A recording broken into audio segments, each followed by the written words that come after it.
Hello dears മക്കളെ, അപ്പൊ നാളെ നടക്കാനിരിക്കുന്ന ഓണപരീക്ഷയിൽ ഏറ്റവും ഇമ്പോർട്ടന്റ് ആയിട്ടുള്ള കുറച്ച് ചോദ്യങ്ങളായിട്ടാണ് ഞാനും മുഫീദായും എത്തിയിരിക്കുന്നത്. അതായത് മക്കളെ, നമ്മുടെ ഒന്നാമത്തെയും രണ്ടാമത്തെയും ചാപ്റ്റേഴ്സ് ആണ് നമുക്ക് എക്സാമിനുള്ളത്. നമുക്ക് എല്ലാവർക്കും അറിയാം. അപ്പൊ ഈ ചാപ്റ്ററിൽ നിങ്ങൾ നിർബന്ധമായും പഠിച്ചിരിക്കേണ്ട ടോപ്പിക്കുകളാണ് നമ്മൾ ഒരുമിച്ച് നിങ്ങൾക്ക് പറഞ്ഞുതരാൻ പോകുന്നത്. അങ്ങനെയൊക്കെ നമ്മൾ സമയം കളയുന്ന ആദ്യത്തെ ചോദ്യത്തിലേക്ക് നമുക്ക് കിടക്കാം. അതെ, ഒന്നാമത്തെ ചോദ്യം ഫസ്റ്റ് ചാപ്റ്ററിൽ നിന്നാണ്. സോ നമുക്ക് നോക്കാം. നമുക്ക് കുറച്ച് എക്സാമ്പിൾസ് തന്നിട്ടുണ്ട്. അതിൽ നിന്നും ഫണ്ടമെന്റൽ ക്വാണ്ടിറ്റീസ് അല്ലെങ്കിൽ അടിസ്ഥാന അളവുകളെ നമ്മൾ തെരഞ്ഞെടുത്ത് എഴുതണം.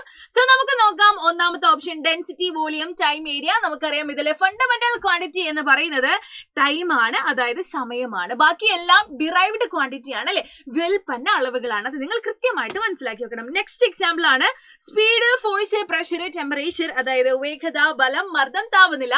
ഇതിലെ ഫണ്ടമെന്റൽ ക്വാണ്ടിറ്റി എന്ന് പറയുന്നത് ടെമ്പറേച്ചർ ആണ്, അതായത് താപനിലയാണ്. അപ്പൊ ഇത് നന്നായിട്ട് മനസ്സിലാക്കുക. ഇതിൽ ഏറ്റവും കൂടുതൽ നിങ്ങൾ ഓർമ്മിച്ചേക്കേണ്ട കാര്യം എന്ന് പറയുന്നത് 1, 2, 3, 4, 5, 6, 7 അങ്ങനെ 7 ഫണ്ടമെന്റൽ ക്വാണ്ടിറ്റീസ് ആണ് നമുക്കുള്ളത്.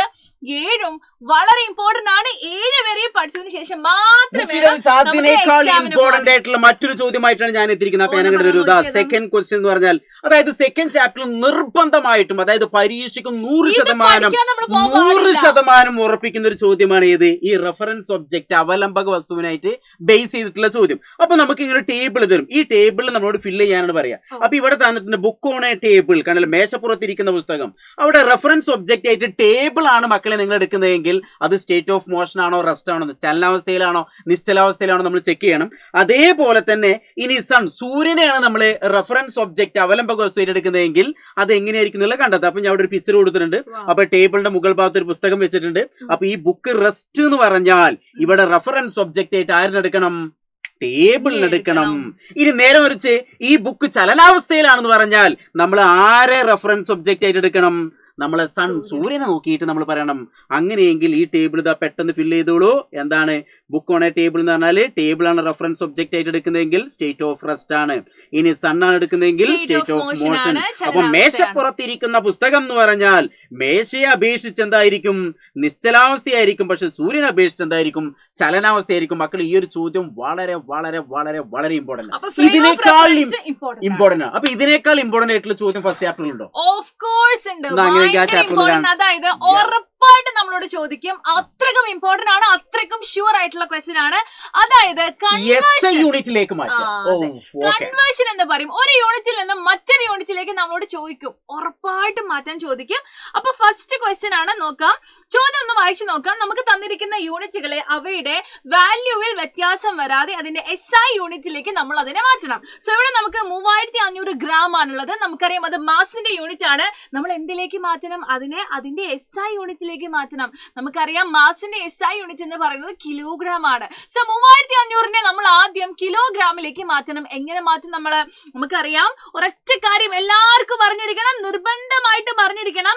അതായത് 1000 ഗ്രാം എന്ന് പറയുന്നതാണ് 1 കിലോഗ്രാം. സെറ്റാണല്ലോ?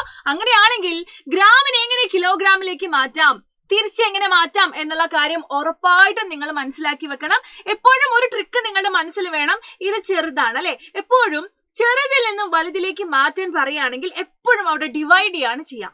അതുപോലെ വലുതിൽ നിന്നും ചെറുതിലേക്കാണ് നിങ്ങളോട് മാറ്റാൻ പറയുന്നതെങ്കിൽ അപ്പോഴും അവിടെ മൾട്ടിപ്ലൈ ചെയ്യാണ് ചെയ്യുക. ഈ ഒരു കാര്യം എപ്പോഴും ഓർമ്മ വേണം. സോ ഇവിടെ നമുക്കുള്ളത് എന്താണ്? ഗ്രാമിനെ കിലോഗ്രാമിലേക്ക് മാറ്റണം. അതായത് 3500 ഗ്രാം ആണ് നമുക്ക് തന്നിട്ടുള്ളത്. 3500 ഗ്രാം, അല്ലെ? 3500 ഗ്രാമിനെ നമ്മൾ എന്ത് ചെയ്യണം? കിലോഗ്രാമിലേക്ക് മാറ്റണമെന്നുണ്ടെങ്കിൽ 1000 കൊണ്ട് ഹരിക്കുക. സോ 0.00 കട്ട് ചെയ്തു. പിന്നെ 35/10, അതായത് 3.5 കിലോഗ്രാം ആണ് അവിടെയുള്ള SI യൂണിറ്റിലേക്ക് നമ്മൾ മാറ്റിയത്. So here we have 3.5 kilogram is the answer. So next question ആണ് 2.5 കിലോമീറ്ററിനെ അതിന്റെ SI യൂണിറ്റിലേക്ക് മാറ്റണം. നമുക്കറിയാം ഇവിടെ കിലോമീറ്റർ ആണ്. നീളത്തെ കുറിച്ചിട്ടാണ് പറഞ്ഞിരിക്കുന്നത്. നീളത്തിന്റെ SI യൂണിറ്റ് എന്ന് പറയുന്നത് എല്ലാവർക്കും അറിയാം, എന്താണ്? മീറ്റർ ആണ്. അപ്പൊ മീറ്ററിലേക്ക് നമ്മൾ മാറ്റണം. ഇവർ തമ്മിലൊരു കണക്ഷൻ നമുക്ക് എല്ലാവർക്കും അറിയാം, അല്ലെ? അതായത് 1000 മീറ്റർ ആണ് 1 കിലോമീറ്റർ എന്ന് പറയുന്നത്. അങ്ങനെയാണെങ്കിൽ കിലോമീറ്ററിനെ മീറ്ററിലേക്ക് മാറ്റുമ്പോൾ അത് വലുതിൽ നിന്നും ചെറുതിലേക്കാണ്, ഇൻഡു ആണ് ചെയ്യുക. സോ 2.5 ആണ്. അതായത് 2.5നെ നമ്മൾ 1000 കൊണ്ട് ഗുണിക്കുന്നു, അല്ലെ? അപ്പൊ നമ്മൾ എന്ത് ചെയ്യണം? ഇങ്ങനെ വരുമ്പോൾ നമ്മൾ അതുപോലെ ചെയ്യാം. പോയിന്റ് ഇല്ലാതെ നമ്മൾ ചെയ്തു കൊടുക്കുക. പോയിന്റ് ഇല്ലാതെ ചെയ്തു കൊടുത്തിട്ട് നമുക്കറിയാം പോയിന്റ് കഴിഞ്ഞിട്ട് ഇവിടെ ഒരു സ്ഥാനം അല്ലെങ്കിൽ ഒരു നമ്പർ ഉണ്ട്, അല്ലെ? അപ്പൊ ആൻസറിലും പോയിന്റ് കഴിഞ്ഞിട്ട് ഒരു നമ്പർ വരുന്ന രീതിയിൽ അങ്ങനെയാണെങ്കിൽ നമുക്ക് കിട്ടും 2500 മീറ്റർ ആണ് അവിടെയുള്ള ആൻസർ. അപ്പൊ അത് നിങ്ങൾ തെറ്റിക്കരുത്. ജക്കി വന്നോളൂ, അടുത്ത ക്വസ്റ്റ്യൻ നോക്കാം നമുക്ക്. അതിനേക്കാൾ വളരെ വളരെ ഇമ്പോർട്ടന്റ് ആയിട്ടുള്ള മറ്റൊരു ചോദ്യമാണ്. നമ്മളെ മോഷൻ ആൻഡ് ഫോഴ്സ്, ചലനവും ഫലവും എന്നുള്ള ചാപ്റ്ററിനകത്ത് ഏറ്റവും ലാസ്റ്റ് ഏരിയ എന്നാണ് ഈ ഫ്രിക്ഷൻ ഫോഴ്സുമായി ബന്ധപ്പെട്ട് ചോദ്യങ്ങൾ വളരെ ഇമ്പോർട്ടന്റ് ആണ്. അപ്പൊ അതിൽ പരീക്ഷയ്ക്ക് നിലവിൽ വന്നൊരു ചോദ്യമാണ് നമ്മൾ സെലക്ട് ചെയ്തിട്ടുള്ളത്. എന്താണ്? വാഹനങ്ങൾ കറങ്ങുന്ന ഭാഗത്ത് ഗ്രീസ് ഒക്കെ പുരട്ടാറുണ്ട് അല്ലേ? യെസ്, വളരെ കറക്റ്റ് ആണ്. അപ്പോ ഈ പദാർത്ഥത്തിന്റെ ധർമ്മം എന്ത് എന്നുള്ളതാണ്. What is the property of such A substance? അപ്പൊ നമുക്കറിയാം അവിടെ റെഡ്യൂസ് ഫ്രിക്ഷൻ കുറയ്ക്കാൻ വേണ്ടിയിട്ടാണെന്ന് ജസ്റ്റ് ഒന്നൊരു ചെറിയ സിമ്പിൾ ആയിട്ടൊരു പോയിന്റ് എഴുതി വെച്ചാൽ മതി. ഇനി അതോടൊപ്പം തന്നെ ഇവ ഏത് പേരിലാണ് അറിയപ്പെടുക എന്നുള്ളതാണ്. അപ്പൊ നമ്മൾ ഓയില്, ഗ്രീസ് ഇങ്ങനെയുള്ള സംഭവങ്ങളൊക്കെ ചേർക്കുമ്പോൾ അതിനൊരു പ്രത്യേക പേരുണ്ട്. എന്താണ്? ലൂബ്രിക്കന്റ്, സ്നേഹകങ്ങൾ എന്ന് പറയുന്നു. അപ്പോ വളരെ അതെ ആ സ്നേഹിതന്, അതായത് കപ്പിക്ക് എന്ത് ചെയ്യും, എണ്ണയെ ഭയങ്കര ഇഷ്ടമാണ് അല്ലെ, ഷട്ടറിന് ഗ്രീസിന് ഭയങ്കര ഇഷ്ടമാണ്. അപ്പൊ അതാണ് അങ്ങനെയുള്ള ആ സ്നേഹകങ്ങൾ, അതിനെ നമ്മൾ ലൂബ്രിക്കന്റ് എന്ന് പറയുന്നു. അപ്പൊ ഇവിടെ ഏറ്റവും ഇമ്പോർട്ടന്റ് ആയിട്ടുള്ള മറ്റൊരു കാര്യം എന്ന് പറഞ്ഞാല് ഇവിടെ പ്രത്യേകം ശ്രദ്ധിക്കേണ്ടത് സോളിഡ് ലൂബ്രിക്കന്റ് നമുക്ക് പരീക്ഷയ്ക്ക് വരാൻ ചാൻസ് ഉണ്ട്.